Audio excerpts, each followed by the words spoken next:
আসসালামু আলাইকুম ওরহমতুল্লাহ। ওয়ালাইকুম আসসালাম ওয়া রাহমাতুল্লাহ। ওস্তাদ, ভাগে কুরবানি দেওয়া সম্পর্কে জানতে চাই। বিসমিল্লাহির রহমানির রহিম, আলহামদুলিল্লাহি রাব্বিল আলামিন, ওয়াল আকিবাতুল মুত্তাকিন, ওয়াসসালাতু ওয়াসসালামু আলা নবিয়িনা মুহাম্মদ ওয়া আলা আলিহি ওয়া সাহবিহি ওয়াসাল্লাম, ওয়া বা'দ। সুন্দর একটি প্রশ্ন করেছ। বর্তমান সময়ের জন্য এটি অত্যন্ত জরুরি হয়ে পড়েছে এবং জনগণকে এসব বিষয়ে সঠিক তথ্য দেওয়া এটা প্রত্যেক আলেমের একটা দায়িত্ব হয়ে পড়েছে বর্তমান সময়ে। কুরবানি ভাগের ব্যাপারে একটা সারাংশ কথা বলবো যে হাদিসে কোথাও নিষেধ নাই, বরঞ্চ হাদিস পক্ষে আছে। একাধিক হাদিস আছে, সহিহ মুসলিমে আছে 1318 নম্বর হাদিস। জাবের রাদিয়াল্লাহু আনহু বলেন, নাহারনা মা রাসূলিল্লাহ সাল্লাল্লাহু আলাইহি ওয়াসাল্লাম আমাল হুদাইবিয়া আল বাদানাত আন সাবআতিন ওয়াল বাকরাত আন সাবআতিন। আমরা হুদাইবিয়ার বছর কুরবানি করেছিলাম উটে 7 জন এবং গরুতে 7 জন, অর্থাৎ একটা গরু একটা উটে 7 জন মিলিয়ে একটা কুরবানি করেছেন। অন্য এক বর্ণনা আছে জাবের রাদিয়াল্লাহু আনহু থেকে বর্ণনা, সেটাও হাজাজনা মা রাসূলিল্লাহ সাল্লাল্লাহু আলাইহি ওয়াসাল্লাম ফানাহান্না বাঈরা আন সাবআতিন ওয়াল বাকরাত আন সাবআতিন। আমরা রাসূলুল্লাহ সাল্লাল্লাহু আলাইহি ওয়াসাল্লামের সঙ্গে যখন হজ করেছিলাম তখন আমরা 7 জনে উটে এবং 7 জনে গরুতে কুরবানি করি। এই দুটি বর্ণনাই আপনার পাওয়া যায় সহিহ মুসলিমে, যে ভাগায় কুরবানি স্পষ্ট এটা আছে। রাসূলুল্লাহ সাল্লাল্লাহু আলাইহি ওয়াসাল্লাম সম্মুখে সাহাবায়ে কেরাম দিয়েছেন। আবু দাউদের মধ্যে 2808 নম্বর হাদিস আছে একটা, সেখানে বলা হয়েছে আল বাকরাতু আন সাবআতিন ওয়াল জাযুরু আন সাবআতিন, এবং হাদিসটি সহিহ বলেছেন আলবানী রাহিমাহুল্লাহ অগণিত উলামায়ে কেরাম। উল্লিখিত হাদিসটিও জাবের রাদিয়াল্লাহু আনহু থেকে বর্ণিত। সেখানেও বলা হয়েছে উটে 7 জন আর গরুতে 7 জন আমরা কুরবানি দিয়েছি। ইমাম নববী রাহিমাহুল্লাহ এই হাদিসগুলোকে সামনে রেখে উনি ব্যাখ্যা করেছেন, ঠিক আছে, সহিহ মুসলিমে এর ব্যাখ্যা তুলে ধরেছেন। বলছেন হাযিহিল আহাদিস দালালাতুন লিজাওয়াজিল ইশতিরাকি ফিল হাদি। এই সমস্ত দলিলগুলো হাদির ব্যাপারে অংশীদার হওয়া, শরীক হওয়া, ভাগে কুরবানি দেওয়া স্পষ্ট এটা দলিল এসব হাদিসগুলো। ও আজমাউ আলা আন্না শাতা লা ইয়াজুজুল ইশতিরাক ফিহা, এবং সমস্ত উলামায়ে কেরাম একমত যে ছাগল, বকরি, ভেড়া, দুম্বা এতে ইশতিরাক চলবে না, অর্থাৎ ভাগে কুরবানি চলবে না। وفي هذه الأحاديث أن البدنة تجزئ عن 7 والبقرة عن 7। আর এই সকল হাদিসগুলো এখানে যেটা পাওয়া যাচ্ছে, উট 7 জনের পক্ষ থেকে আর গরু তো 7 জন ভাগে। وتقوم كل واحدة مقام 7 شياه, আর প্রত্যেকেরই ভাগ এক একটা বকরির জায়গা দখল করেছে, মানে 7টা বকরিকে একটা গরু সমমান করা হয়েছে। এখানে এটা স্পষ্ট বোঝা যাচ্ছে, এটা ইমাম নববী রাহিমাহুল্লাহ বলছেন। হাত্তা লাউ কানা আলাল মুহরিম 7 দিমা বিগাইরি জাযাইস সাইদি ওয়া যাবাহা আনহা বাদানাতান আও বাকরাতান আজযাহু আনিল জামি'। আল্লাহু আকবার। উনি বলেছেন এমন কি কোন হাজী সাহেব মুহরিম যিনি ইহরাম অবস্থা আছে তার উপরে যদি দম আসে 7টা, তাহলে সে একটা উট অথবা একটা গরু যদি দিয়ে দেয় তাহলে আদায় হয়ে যায়। তাহলে বোঝা যাচ্ছে একটা গরুকে, একটা উটকে 7টা বকরি বা ছাগল বা খাসির সমমান করা হয়েছে, ঠিক আছে। এবার একটা হাদিস আছে, ইন্না আলা কুল্লি বাইতিন ফি কুল্লি আম উযহিয়াত, প্রত্যেকটি পরিবার, একটা বাড়ি পক্ষ থেকে প্রতি বছর 1 টাকার উযহিয়া, 1 টাকার উযহিয়া কুরবানি দিতে হবে, মানে দিলে এটা এনাফ, দিতে হবে। তা এই হাদিস দিয়ে বোঝা যাচ্ছে যে প্রত্যেক পরিবার থেকে 1 টাকার কুরবানি দিতে হবে। তো একটা করে মানে একটা বকরি, একটা গরু, একটা উট দিলে হয়ে যাবে। হ্যাঁ, যেমন গরু একটা বা ছাগল একটা দিলে হয়ে যাবে, উদহিয়া বলা হয়েছে। এই উদহিয়ার মধ্যে 7 ভাগের 1 ভাগ যেটা গরুতে এবং উটে, সেটাও কিন্তু এর মধ্যে চলে আসে, সেটাও কিন্তু এক মধ্যে চলে আসে, এই হাদিসের আওতায় চলে আসে। রাসূলুল্লাহ সাল্লাল্লাহু আলাইহি ওয়াসাল্লাম একটা উটকে একটা গরুকে 7-এর সমমান করেছে। আর রাসূলুল্লাহ সাল্লাল্লাহু আলাইহি ওয়াসাল্লাম বলছে প্রত্যেক বছর প্রত্যেক ফ্যামিলির পক্ষ থেকে, বাড়ির পক্ষ থেকে একটা কুরবানি। তো একটা গরু ভাগা 7 ভাগের 1 ভাগ, এটাও একটা কুরবানি। ঠিক আছে। অনেকে হাদিস দিয়ে দলিল দিয়ে বলেন যে আল্লাহ রাসূল সাল্লাল্লাহু আলাইহি ওয়াসাল্লাম একটা দিতে বলেছেন। তারপরে ইব্রাহিম আলাইহিস সালাম সম্পর্কে বলেছেন যে ওয়াফাদাইনা বিযবহিন আযীম, যে আমরা ইব্রাহিম আলাইহিস সালামকে একটা বড় পশু দিয়েছিলাম, কুরবানি দিয়েছিলাম। তো সেটা দলিল হিসাবে এটা আমরা পেশ করে থাকি যে সেখানে গোটা একটা পশু দেওয়া হয়েছিল। তো গোটা পশু দেওয়া হয়েছিল কেন? গোটা পশু দেওয়া হয়েছিল এই জন্য যে গোটা জানের বদলায় দেওয়া হয়েছিল। ইসমাঈল আলাইহিস সালাম গোটা একটা জান ছিল, তার জানের বদলে একটা জান আল্লাহ পাক রব্বুল আলামিন দিয়েছেন। সুতরাং সেটা কুরবানি ছিল না, সেটাকে এই কুরবানি ছিল না যে কুরবানি আমরা করছি। মানুষকে কুরবানি করে নাকি? মানুষকে কুরবানি করে না। আল্লাহ তার পরীক্ষা নিয়েছিলেন এটা, এবং স্পষ্ট কোরআনে এটা আছে। ওই দলিলকে এই কুরবানিতে এভাবে লাগিয়ে এটা করা যাবে না। আল্লাহ তার জান বাঁচানোর জন্য, ইসমাঈল আলাইহিস সালাম জান বাঁচানোর জন্য তার পরিবর্তে একটা জান আল্লাহ দিয়েছেন। ঠিক আছে। এরপরে আপনার হাবিল কাবিলের কোরবানি প্রথম যেটা পৃথিবীতে আবিষ্কার হয়। হাবিল এবং কাবিল দুইজনে কোরবানি দিয়েছেন, কারটা কবুল হয়? তারা যেটা কোরবানি দিয়েছিল সেটা ব্যাপারে মতনৈক্য আছে। তারপরেও যদি দুটো প্রাণী ধরে নিই, তারা দুইজনই কোরবানি পেশ করবে আল্লাহর কাছে। সুতরাং আল্লাহর কাছে যে কোরবানি পেশ করবে তারা তো পুরোই পেশ করবে, সেখানে তো ভাগার কোনো প্রশ্নই আসে না। সেটা তো এই কোরবানি ছিল না। সব মিলে ওই সব দলিলগুলো আমাদের জন্য না। দ্বিতীয় নম্বর হচ্ছে ওটা শরিয়াতে মুহাম্মাদিয়া নয়, শরিয়াতে মুহাম্মাদিয়া নাই। তৃতীয় যেটা কথা বলা হয় যে মুহাম্মদ রাসূলুল্লাহ সাল্লাল্লাহু আলাইহি ওয়াসাল্লাম কখনো আপনার মুকিম অবস্থায় ভাগে কোরবানি দেননি, গোটা দিয়েছেন। তাহলে আমাদেরকেও গোটা দিতে হবে, এবং সাহাবায়ে কেরামও দেননি। তাহলে এই হাদিসগুলো সব সফরের জন্য, এটা মুকিম অবস্থায় অর্থাৎ হাদর অবস্থায় নয়, মুসাফির অবস্থায়। এটা যদি এটা কথা বলা হয় তাহলে আমরা বলবো যে যদি এটা সফরের জন্য খাস হয় তাহলে রাসূলুল্লাহ সাল্লাল্লাহু আলাইহি ওয়াসাল্লাম জীবনে মুকিম অবস্থায় কখনো গরু কোরবানি করেন নাই বা উট কোরবানি করেন নাই। আর মুশাত তো নাম গুমদানি নাই। ঠিক আছে। এবং সাহাবায়ে কেরামও করেন নাই। তাহলে বোঝা যাচ্ছে একাও গরু দেওয়া যাবে না মুকিম অবস্থায়, একাই উটও দেওয়া যাবে না মুকিম অবস্থায়, একাই মুষও দেওয়া যাবে না মুকিম অবস্থায়। এই জন্য যে হাদিসে নেই। ঠিক আছে। সুতরাং এইসব দলিল যারা দিয়ে বলছে যে সফরের জন্য এগুলো খাস সফরে চলবে আর মুকিম অবস্থায় চলবে না, এটা সম্পূর্ণ বলবো যে এটা তাদের, যেটাকে আমাদের বাংলা ভাষা বলা হয় একঘেয়েমি বলা হয়, এছাড়া কিছু না। এবং চতুর্থ কথা হচ্ছে যে এই মাসালা নিয়ে ইমাম মালিক রাহিমাহুল্লাহর একটা কওল নকল করা হয় যে উনি এটাকে জায়েজ মনে করতেন। তো ইমাম মালিক রাহিমাহুল্লাহর কথা যদি আমি নিতে যাই হাদিসকে বাদ দিয়ে, তাহলে আমিও মুকাল্লিদ হয়ে গেলাম। তাহলে মাল ফারক বাইনানা ওয়া বাইনাল মুকাল্লিদিন, আমাদের মাঝে এবং মুকাল্লিদ যারা অন্ধবিশ্বাসী তাদের মাঝে কি পার্থক্য হলো? পার্থক্য হলো না, 1 নম্বর। দ্বিতীয় নম্বর কথা হচ্ছে ইমাম মালিক রাহিমাহুল্লাহ যেটা বলেছেন, তো মালিকি মাযহাবে কি আসলেই ভাগে কোরবানি জায়েজ নেই, তাই না? এ কথা কেউ বলতে পারবে না। অবশ্য তাদের মাযহাবে ভাগা কোরবানি আছে।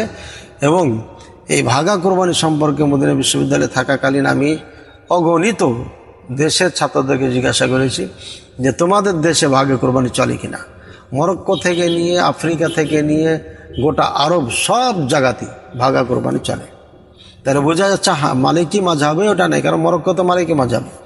এবং আমার সাথে মোহাম্মদ নামে একজন পর্তুগালি হাদিসে, সে মালিকি মাযহাবে ছিল, সে বলছে না ভাগে কোরবানি আমাদের চলে। তাহলে ইমাম মালিক রাহিমাহুল্লাহর কওলটা মালিকি মাযহাবের লোকই নেয়নি, আর আমরা আহলে হাদিস দাবিদার, আমরা সে কথা নিয়ে আজকে লড়াই করছি।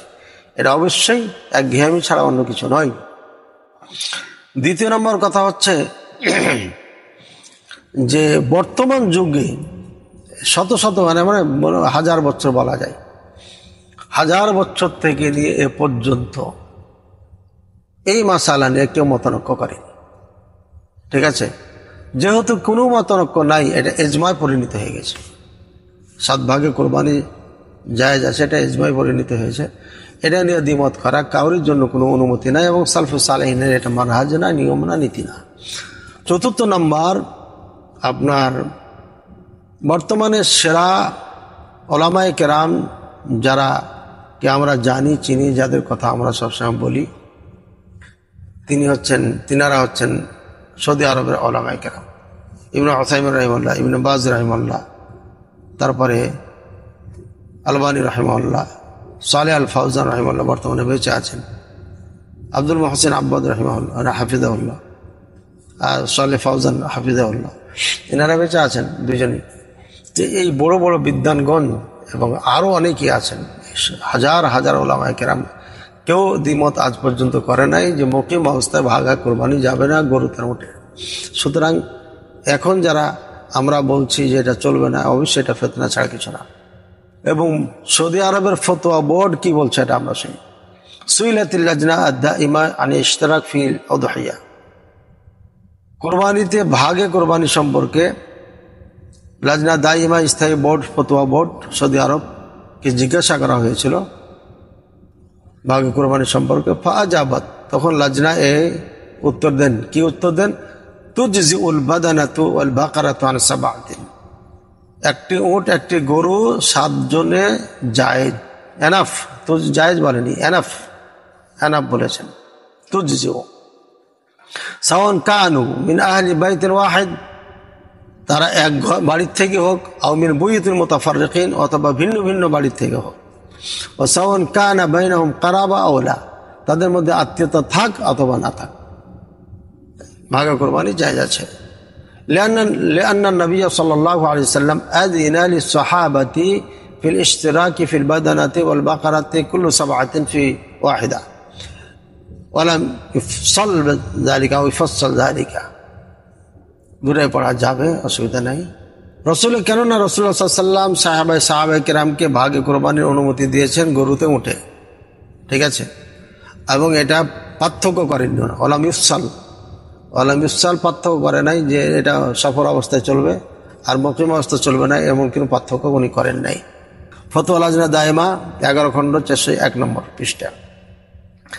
قال الشيخ ابن عثيمين رحمه الله في احكام الاضحيه এই কিতাবের মধ্যে উনি এটা বলেছেন। ওনার শারে মুমতি একটা কিতাব আছে, সেখানে উনি কথা বলেছেন। ওয়া তুজজিউল ওয়াহিদা মিনাল গানামি আন শাখসিল ওয়াহিদ, একটি বকরিতে একজন ব্যক্তির পক্ষ থেকে এনাফ হবে। ওয়া ইউজজিউ সুবউল বাঈর ওয়াল বাকারা আম্মা তুজজি আনহুল ওয়াহিদা মিনাল গানাম, আর 7 ভাগের 1 ভাগ গরুতে উঠে এটা এনাফ হবে। হ্যাঁ, যেমন ভাবে একটা বকরি, ছাগল, ভেড়া, খাসি এনাফ হয়। একটা খাসি, বকরি, ভেড়া যেমন পরিবারের পক্ষ থেকে অন্যান্য পক্ষ থেকে যেমন দেওয়া যায়, একটা 7 ভাগের 1 ভাগ যেটা সুবউন বলা হয়, সেটাও দেওয়া যাবে। আল্লাহ তাআলা ইনশাআল্লাহ ওইভাবেই নেকি দিবে এবং সেম গণ্য হবে। তাহলে বোঝা যাচ্ছে এই কথাটা ইবনে বাজ রাহিমাহুল্লাহ একই কথা বলেছেন। এই কথা দ্বারা স্পষ্ট বোঝা যাচ্ছে যে একটা ছাগল, বকরি যেমন সুন্নাতে রাসূল, একটা ভাগে কোরবানি দিয়ে 7 ভাগের 1 ভাগ, এটাও সুন্নাতে রাসূল, দুটাকে ভিন্ন করা যাবে না এবং এটা জায়েজ আছে। এটা নয়, মানে এনাফ বলা হয়েছে, ওলামায়ে কেরাম এই ভাষা ব্যবহার করেছেন। আর আমরা বোঝানোর জন্য মানুষকে বলি জায়েজ আছে, একা দেন জায়েজ আছে, একা নাকি সরি ভাগে দেন জায়েজ আছে, এই কথা বলি। আর একা কোরবানি দেওয়ার ব্যাপারে কারোর দ্বিমত নাই। বকরি হোক, ছাগল হোক, নেকির মধ্যে উট হোক অথবা বকরি, গরু হোক, সওয়াব নেকির মধ্যে অংশীদার বানাইতে পারবে একাধিক অনেককে। এক কথা, পরিবারে যা আছে, আত্মীয়তা আছে, কিছু শর্ত আবার আরোপ করেছে কেউ কেউ আবার বিনা শর্তে যাকে ইচ্ছা তাকে অংশগ্রহণ করাইতে পারবে। এ নিয়ে কারোর মধ্যে দ্বিমত নাই। ভাগে কোরবানির মতে দ্বিমত নাই, ভাগে কোরবানির ব্যাপারও দ্বিমত নাই। ইমাম মালিক রাহিমাহুল্লাহ সেই কওলকে আমরা আজকে ইস্যু করে এই যে মতনৈক্য করছে, এটা অবশ্যই ভিত্তিহীন বলতে হবে। এই মতনৈক্য ভিত্তিহীন এই জন্য যে যুগ যুগ ধরে 1000 বছর থেকে এ নিয়ে মতনৈক্য নেই, আলহামদুলিল্লাহ। বাকি আরো কিছু অপব্যাখ্যা কিছু করা হয়েছে। অনেকে বলে থাকেন যে ইমাম শাফি রাহিমাহুল্লাহকে ইবনে উমর রাদিয়াল্লাহু তাআলা আনহু বা আনহুমা বলেছিলেন যে আলাহা সাবআতু আনফুস, এই একটি পশুর কি 7টা আত্মা আছে? অর্থাৎ এ কথা, এটার জবাব হলো, প্রথমত ইমাম শাফি রাহিমাহুল্লাহর কথার সঠিক ব্যাখ্যা দেওয়া হয়, এটা একটা ব্যাখ্যা রয়েছে। দ্বিতীয় নম্বর কথা হচ্ছে যে ইমাম শাফি রাহিমাহুল্লাহর কথা হাদিসের বিপক্ষে, কাজে এটা গ্রহণযোগ্যতা নাই। তৃতীয় নম্বর কথা হচ্ছে যে উটে এবং গরুতে সফর অবস্থায় 7 জনে শরিকানা বা ভাগা কোরবানি দিয়েছেন। তো সফর অবস্থায় কি 7টা আত্মা ছিল সেই গরুর বা উটের? কোশ্চেন কারণ না। সুতরাং সফর অবস্থায় যেমন 7টা আত্মা ছিল না, মুকিম অবস্থায় 7টা আত্মার দরকার নাই, তো 7টা মাথার দরকার নাই, জীবনের দরকার নাই। তারপর ইমাম আবু হানিফা রাহিমাহুল্লাহ সম্পর্কে নাকি উনি বলেছেন যে জায়েজ নেই ভাগ কোরবানি, এটাও একটা তথ্য ভুল দেওয়া হয়েছে, এগুলো সঠিক নয়। তারপরে আরও তথ্য দেওয়া হয়েছে যে আমরা জানতাম না যে ভাগে কোরবানি আছে, জায়েজ আছে বা কিছু, আমরা আহলে ইরাকদের সাথে যখন মিশি তখন আমরা জানতে পারি। এটা একটা ভুল তথ্য এবং ভুল ব্যাখ্যা দেওয়া হয়েছে, এগুলো কোনোটাই সঠিক নয়, বিস্তারিত বললে অনেক সময় লেগে যাবে। এখন একটা প্রশ্ন হতে পারে যে মুকিম অবস্থায় রাসূলুল্লাহ সাল্লাল্লাহু আলাইহি ওয়াসাল্লাম সাহাবায়ে কেরাম ভাগে কেন দিলেন না? ঠিক আছে, এটা একটা প্রশ্ন। তার আগে আরেকটা কথা বলে দিই, যদি ভাগে কোরবানি না দেওয়া হয় তাহলে পারে বাংলাদেশে আমরা 16 কোটি মানুষ আছি, এর মধ্যে ধরে নিচ্ছি 10 কোটি আমরা মুসলমান। 10 কোটির মধ্যে 1 কোটি মানুষ যদি আপনার কোরবানি দেয়, তাহলে 1 কোটি ছাগল কোথায় পাবে? 1 কোটি ছাগল বাংলাদেশে নেই। ঠিক আছে, কোথাও কোনো দেশে ভাবে 1 কোটি মানুষের জন্য ছাগল পাওয়া যাবে না। এই জন্য ছাগলই দিতে হবে, একা একাই দিতে হবে, এ কথাটা জোর দিয়ে বলা হচ্ছে। আর 7 ভাগাকে মনে হচ্ছে যে জায়েজ নেই, মনে হচ্ছে চলবেই না, নেকি কমে যাবে এমন বলা হচ্ছে, এটা ঠিক না। হ্যাঁ, উত্তম অবশ্যই উত্তম কি? উট, তারপর গরু, তারপর ছাগল, দুম্বা ইত্যাদি, যেটা উত্তম বলা হয়েছে। তাহলে উটকে উত্তম বলা হয়েছে কেন? দামের কারণে, বেশি দাম, এই জন্য সে উত্তম। গরু তারপরে কেন? তারপরে তার দাম রয়েছে, তারপরে দুম্বা খাসির দাম রয়েছে। ঠিক এমনিভাবে একজন মানুষ যদি একটা ছাগল দেয় যার দাম হচ্ছে 8,000 টাকা, আর উটে ভাগা যদি দেয় সে, যেখানে 20,000 টাকা, 50,000 টাকা, তাহলে 50,000 টাকা ভাগে দিয়ে তার নেকি কম হবে, আর এই 8,000 টাকা দিয়ে তার নেকি বেশি হবে? এটা কোনো পাগলও বলবে না। সুতরাং ভাগে হলে নেকি কমে যাবে, একদম অনুত্তম হয়ে যাবে, এই কথাগুলা ভিত্তিহীন, এগুলো ঠিক নয়। তবে হ্যাঁ, আবার অনেক বলে থাকে যে এক একজনের নিয়ত এক এক ধরনের থাকে। হ্যাঁ, মাসালার যদি বলতে যাও ওলামায়ে কেরামের কথা, একটা গরুতে উটে ভাগে কোরবানি হিন্দুর সাথেও দিতে বলে, হিন্দুর সাথে অনুমতি দিয়েছে কিছু ওলামায়ে কেরাম, যে হিন্দু যদি একজন থাকে গোস্ত খাওয়ার জন্য আর 6 জন থাকে কোরবানির জন্য, সেটাও জায়েজ আছে, এ কথা বলেছে। এটাও তো একটা মত, ওলামায়ে কেরামদের মত আছে। সুতরাং এইভাবে এই মীমাংসিত মাসালা নিয়ে এভাবে যে একঘেয়েমি করা, নিজের পক্ষে নিজের মতকে প্রাধান্য দেওয়া, এটা ঠিক নয়। আল্লাহ তাআলা আমাদের বুঝার তৌফিক দান করুন। এবার প্রশ্ন হচ্ছে যে আমরা রাসূলুল্লাহ সাল্লাল্লাহু আলাইহি ওয়াসাল্লাম সাহাবায়ে কেরাম থেকে ভাগে কোরবানি মুকিম অবস্থায় কোনো দলিল নাই, পাওয়া যাচ্ছে না। করেননি, কেন করেননি? তার 1 নম্বর কারণ হচ্ছে যে ওই সময় প্রত্যেকের বাড়ি বাড়িতে বকরি ছিল, ছাগল ছিল, ভেড়া ছিল, দুম্বা ছিল, এটা সহজ, বাড়ির জিনিস কোরবানি করে দিতেন, 1 নম্বর।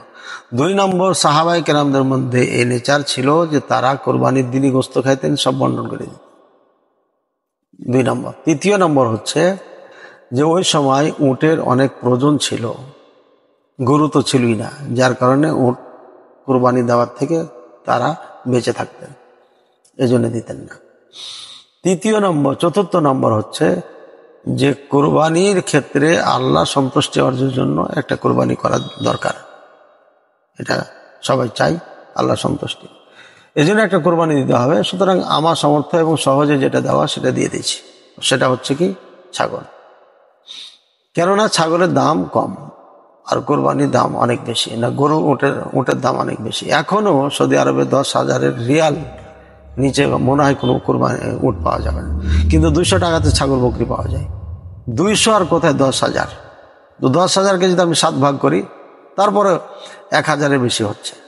সুতরাং এটা সহজ ছিল সাহাবা কেরামদের জন্য। আর সব থেকে মূল কারণ হচ্ছে তারা গোস্ত আমাদের মতো খায় না, ফ্রিজজাত করে রাখে না, এই জন্য তারা এটা প্রয়োজন এখনো মনে করে না। আমরা গোস্ত খাই এবং রাখি ফ্রিজজাত করে, আমরা 3 ভাগের 1 ভাগই তো দিতে চাই না। সুতরাং আমরা একটা সুযোগ যে আল্লাহর সন্তুষ্টির সাথে সাথে আল্লাহ আমাদের অনুমতি দিয়েছে গোস্ত খাওয়ার, এই জন্য আমরা সেই গোস্তটা এইভাবে হালালভাবে এবং খুবই সুন্দরভাবে সুস্বাদু, এবং এই কোরবানি গোস্তে যে স্বাদ লাগে এটা অন্য গোস্ত স্বাদ পাওয়া যায় না। চোখে দেখে গোস্তটা আমরা পাচ্ছি আল্লাহর রহমত, আল্লাহর পক্ষ থেকে, এটা একটা নিয়ামত। সুতরাং এটা কেউ যদি গরু কোরবানি দেয়, একটা ভাগা দিল, একটা বকরি দিল, সমস্যা কোথায়? সমস্যা নাই। বলবেন যে গোস্ত খাওয়ার জন্য কোরবানি দিবেন, হ্যাঁ এটাও তো একটা উদ্দেশ্য। গোস্ত তো আমরা ফেলে দিই না, খাই। কাজে যে আল্লাহর জন্যই করব, আল্লাহ সন্তুষ্টির জন্যই, সাথে সাথে আমরা এটাকে নিজেদের খাওয়ার জন্য আল্লাহ যেহেতু অনুমতি দিয়েছেন, সুযোগ দিয়েছেন, আমাদের এটা সৌভাগ্য, আমরা সেটাও ইনশাআল্লাহ লোভে নিব এবং লোভে নিব এবং সেটা গ্রহণ করব। আল্লাহ তাআলা আমাদের প্রত্যেককে বুঝার তৌফিক দান করুন, আমিন। ওয়া সাল্লাল্লাহু আলা নবিয়িনা মুহাম্মদ ওয়া আলা আলিহি ওয়া সাহবিহি।